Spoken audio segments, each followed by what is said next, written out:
গৰাকীয়ে NSA-খনৰ নিজৰ পৈতৃক সম্পত্তি বুলি ভাবিছে নেকি? প্ৰথম প্ৰশ্ন ছাত্ৰ মুক্তিৰ।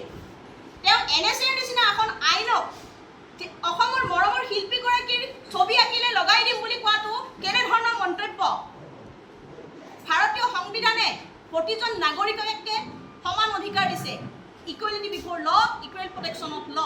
তাৰ পাছতো এটা সাংবিধানিক পষ্টত থাকি সংবিধানৰ শপত লৈ, সাৰ্বভৌমত্বৰ শপত লৈ, অসমৰ নিৰাপত্তা, ভাৰতৰ নিৰাপত্তাৰ শপত লৈ অসমৰ মুখ্যমন্ত্ৰীগৰাকীয়ে নিষিদ্ধ ঘোষিত সংগঠন আলফা নেতা পৰেশ বৰুৱাৰ ফটো অংকন কৰিবলৈ নতুন প্ৰজন্মক প্ৰৰোচিত কৰিছে। গতিকে হিমন্ত বিশ্ব শৰ্মাৰ বিৰুদ্ধে এতিয়াই আইনী ব্যৱস্থা হ'ব লাগে আৰু তেওঁৰ বিৰুদ্ধে তেওঁক গ্ৰেপ্তাৰ কৰিব লাগে।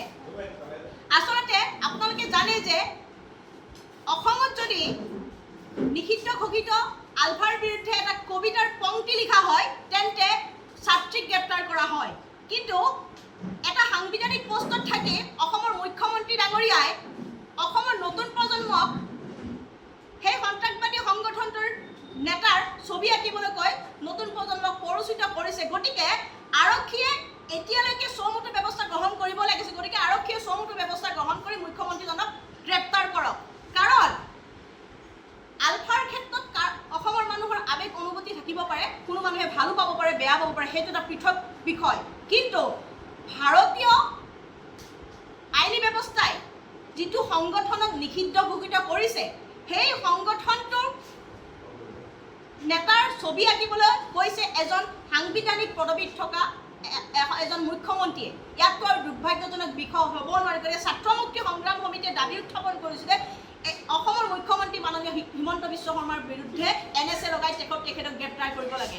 আচলতে আপোনালোকে দেখিছে যে দীঘলী পুখুৰী গছ কটা, ভৰলুমুখৰ গছ কটাৰ বিৰুদ্ধে তেওঁ কিছুমান প্ৰলাপ বকিছে। তেওঁ দীঘলী পুখুৰীত আন্দোলন কৰা প্ৰতিজন ব্যক্তিক, প্ৰতিজন মানুহক, প্ৰতিজন মানুহৰ আৱেগ অনুভূতিক আঘাত দিছে। এইভাবে আঘাত দিছে, তেওঁ ক'ব বিচাৰিছে যে তাত আন্দোলন কৰা মানুহখিনি ফ্লাইঅভাৰ বিৰোধী, উন্নয়ন বিৰোধী। তেওঁক আমি ক'ব বিচাৰিছোঁ যে অসমৰ প্ৰতিখন বিশ্ববিদ্যালয়, ডিব্ৰুগড় বিশ্ববিদ্যালয়, কটন বিশ্ববিদ্যালয়, গুৱাহাটী বিশ্ববিদ্যালয়, বি বৰুৱা মহাবিদ্যালয়ৰ ছাত্ৰ ছাত্ৰী তাত উপস্থিত আছিল, অসমৰ সচেতন নাগৰিক তাত উপস্থিত আছিল, শিল্পী সমাজ উপস্থিত আছিল, অসমৰ প্ৰাণৰ শিল্পী জুবিন গাৰ্গো তাত উপস্থিত আছিল। কিন্তু সকলোৰে চিন্তা চেতনা তেওঁ মহিমূৰ কৰি তেওঁ ক'ব বিচাৰিছে যে সেই মানুহখিনি ফ্লাইঅভাৰ বিৰোধী।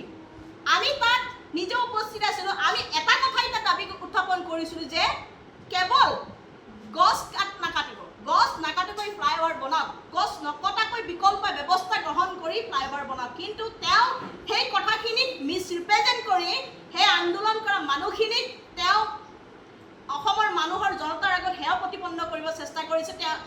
তেওঁ ক'ব বিচাৰিছে যে সেই মানুহখিনি ডেভেলপমেণ্ট বিৰোধী, কিন্তু তেওঁ ক'ব বিচাৰিছে তাত আন্দোলন কৰা কোনো মানুহে ডেভেলপমেণ্ট বিৰোধী নহয়, ফ্লাইঅভাৰ বিৰোধী নহয়।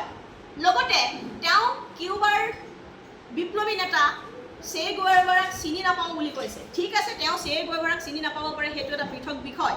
কিন্তু চিত্ৰশিল্পী মাৰ্চেল বৰুৱাই গণেশগুৰিত চে গুয়েভাৰাৰ ফটো অংকন কৰা আছিল, অংকন কৰিছিল অসমৰ প্ৰাণৰ শিল্পী জুবিন গাৰ্গৰ।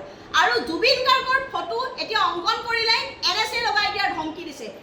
অসমৰ মুখ্যমন্ত্ৰী ডাঙৰীয়াই অসমৰ প্ৰাণৰ শিল্পীগৰাকীক ভয় কৰে নেকি? জুবিন গাৰ্গক বেয়া পায় নেকি? জুবিন গাৰ্গৰ আদৰ্শক ভয় কৰে নেকি ডক্টৰ হিমন্ত বিশ্ব শৰ্মাই? আমাৰ প্ৰশ্ন, ছাত্ৰ মুক্তিয়ে প্ৰশ্ন কৰিব বিচাৰিছোঁ, মৰমৰ শিল্পী জুবিন গাৰ্গলৈ অসমৰ মুখ্যমন্ত্ৰী ডাঙৰীয়াই ভয় কৰে নেকি যে তেওঁৰ ছবি আঁকিলে আজি তেওঁ NSA লগাই দিম বুলি কৈছে? আৰু আটাইতকৈ ডাঙৰ কথা, ফ্লাইঅভাৰত তেওঁলোকে এতিয়া ফটো দেখাব পাৰি, ফ্লাইঅভাৰত তেওঁলোকে গ্ৰিল লগাই দিছে যাতে ছবি আঁকিব নোৱাৰে।